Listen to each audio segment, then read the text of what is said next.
Hi! Hello all. బీరకాయ కూర ఈ విధంగా ఎప్పుడైనా చేశారా? బీరకాయ కూర ఎవరు తింటారు అని అనుకుంటున్నారా? అబ్బా! బీరకాయ కూర అనే విధంగా ఉంటుంది. అబ్బా! బీరకాయ కూర కాకుండా. సో, ఈ వేలో ఒకసారి ట్రై చేయండి. సో, రైస్‌లోకి, చపాతీలోకి అయితే బెస్ట్ కాంబినేషన్ అని చెప్పుకోవచ్చు. సో, టేస్ట్ అయితే మాత్రం అంత బావుంటుంది. ఫస్ట్ అయితే నేను ఈ కర్రీ కోసం హాఫ్ కేజీ అయితే బీరకాయలు తీసుకున్నాను. ఇంకా ఒక 1 అవర్ ముందే పచ్చిశనగపప్పు అయితే నానబెట్టేసుకున్నాను. సో, ఇంకా బీరకాయలు అయితే చెక్కు తీసుకొని ఇవి అయితే వాష్ చేసుకుంటున్నాను. సో, ఇవి వాష్ చేసుకున్న తర్వాత మనం ఇంకా మనకి వీలైనంత సన్నగా అయితే ఇలా పీసెస్ అయితే కట్ చేసుకోవాలి. ఫస్ట్ అయితే మనం బీరకాయ కర్రీ అంటేనే ఫస్ట్ చేదైతే చూసుకోవాలి కదా! సో, త్వరగా అయితే అవి బీరకాయ అనేవి చేదైతే వస్తుంటాయి. సో, అందుకని మనం చేదైతే చూసుకున్న తర్వాత బీరకాయ అయితే కట్ చేసుకోవాలి.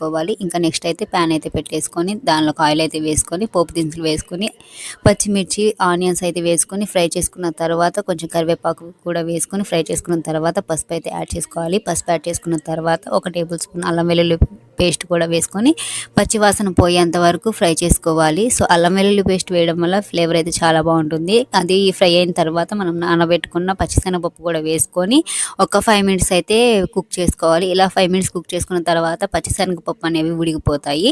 ఇవి ఉడికిపోయిన తర్వాత కట్ చేసి పెట్టుకున్న బీరకాయ ముక్కలు కూడా వేసుకొని మనం ఒక 10 మినిట్స్ అయితే కుక్ చేసుకోవాలి. సో, ఇందులో మనం ఇలా కుక్ చేసుకోవడం వల్ల వాటర్ ఉంటాయి కదా! ఆ వాటర్ కూడా రిలీజ్ అయ్యి బీరకాయ అనేది త్వరగా అయితే కుక్ అవుతుంది. తర్వాత మనం సాల్ట్ అయితే యాడ్ చేసుకొని ఇంకొక 5 మినిట్స్ అయితే కుక్ చేసుకోవాలి. 5 మినిట్స్ కుక్ చేసుకున్న తర్వాత మనం టేస్ట్‌కి సరిపడినంత కారం అయితే యాడ్ చేసుకోవాలి. మనం స్పైసీనెస్ చూసుకొని మనం ఎంతైతే తినగలుగుతామో దానికి తగ్గంత కారం అయితే యాడ్ చేసుకొని మరలా ఇంకోసారి అయితే కలిపేసుకొని కాచి చల్లారి పెట్టుకున్న పాలైతే యాడ్ చేసుకోవాలి. మనం పచ్చి పాలు పోసుకున్నామంటే విరిగే ఛాన్సెస్ అయితే ఎక్కువ ఉంటాయి. సో, అందుకని నేను కాచి పెట్టుకున్న పాలైతే పోసుకున్నాను.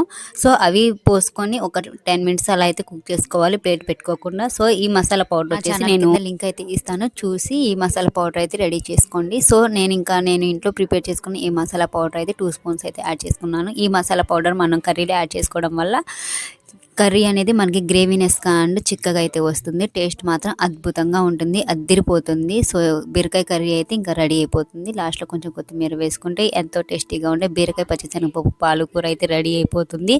సో, రైస్ చపాతీలోకి మాత్రం బెస్ట్ కాంబినేషన్ అని చెప్పుకోవచ్చు. ఇంకా బాలింతలకు కూడా చాలా అంటే చాలా మంచిది. ఈ బీరకాయ మనం తినడం వల్ల వాటర్ కంటెంట్ అనేది మనకి ఉంటుంది కాబట్టి మనకి విటమిన్ సి అనేది పుష్కలంగా అందుతుంది.